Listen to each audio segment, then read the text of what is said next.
I'm Dave Young from CryptoCoin.News. This is ICOs this week, a weekly overview of what's interesting and up and coming in the world of initial coin offerings.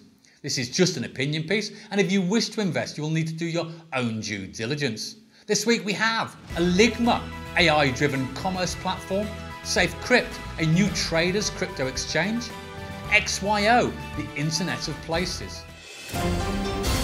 This week's program is sponsored by Robotina.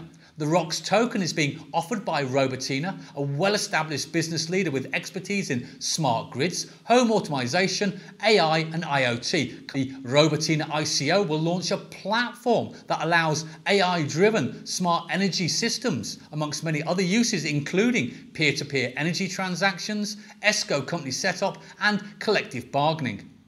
The ICO will start on March the 21st, run through to the end of April. The hard cap is $28.5 million and the soft cap is $10 million. Eli token, the pre-ICO sale runs from 20th of March through to the 10th of April, 15% bonus. The main crowd sale is 17th of April through to the 8th of May. Hard cap's $24 million, soft cap 3.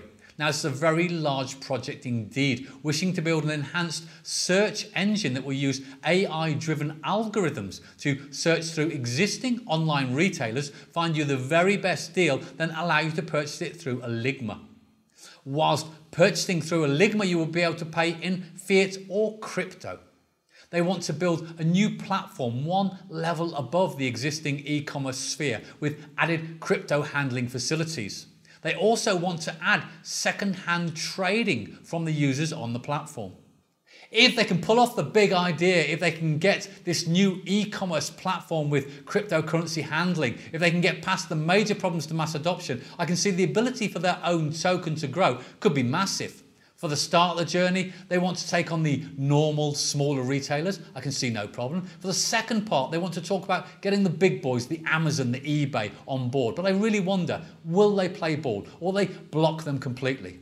The team on this one is really large, it's diverse, it's very impressive for the project. There seems to be a lot of pedigree here.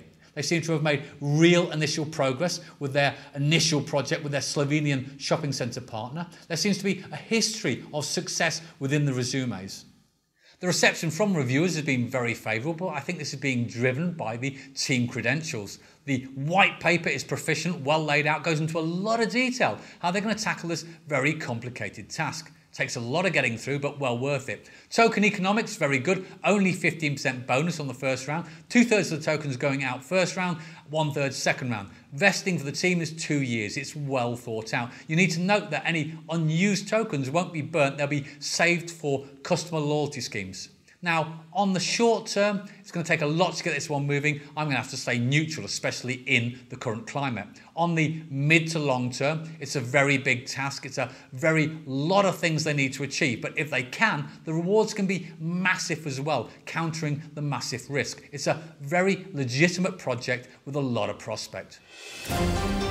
Safecrypt, the pre-ICO, starts on March the 26th, will run for 5 weeks. There's a 6% bonus. The main crowd sale starts on 5th of May. There's 187.5 million SFC tokens. Now, Safecrypt is really interesting on 2 levels, as an investor and a user of the product. And I'm guessing that most of the backers will fall into both categories. Safecrypt want to build a new crypto exchange that will allow traders to have full anonymity, have super fast transaction times and low cost, 6 cents, and the big one here, the ability not to deposit your funds in an exchange wallet. It's a direct response to the major hacks, the Mt. Gox, the coin check. As a product, I think it's well needed in the market. They seem to be actually quite well advanced in the development of the working product, and everything is solid and well laid out in the white paper, which reassuringly reads more like a business plan than a white paper. Token economics, solid too. There's no massive discount in the first round. There'll be no massive dumping after the ICO. When they hit full working product, they even want to pay dividends on profits, and they want to have staged buybacks to introduce inflationary pressure.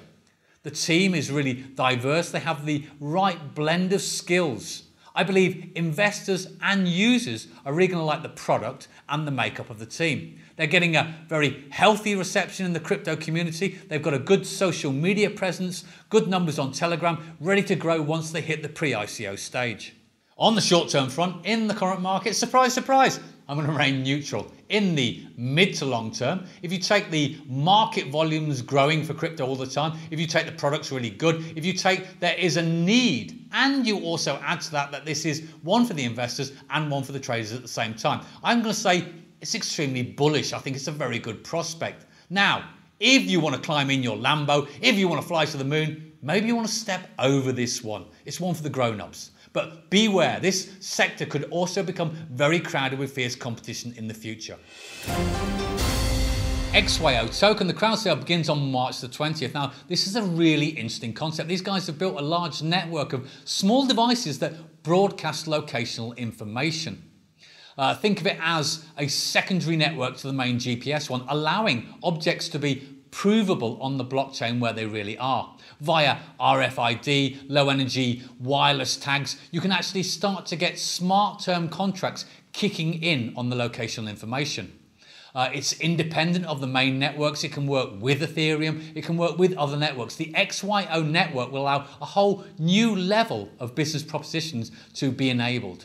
If you go through the documentation, these guys give some really nice user case studies. They've put together a lot of detail. It's heavy on tech. It's good on explanation. It's a little bit light on the polish, but that doesn't matter.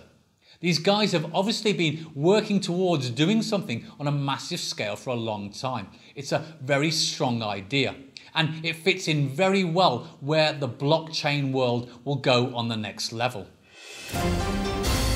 Honourable mentions this week go to Miroski Decentralized Bank, who managed to raise $830,000 before somebody pointed out that the lead designer was Ryan Gosling. Way to go, guys. I'm Dave Young from CryptoCoin.News. This was ICOs this week. If you like what we're doing, feel free to subscribe. Stay current, stay valid, stay tuned. Till next time.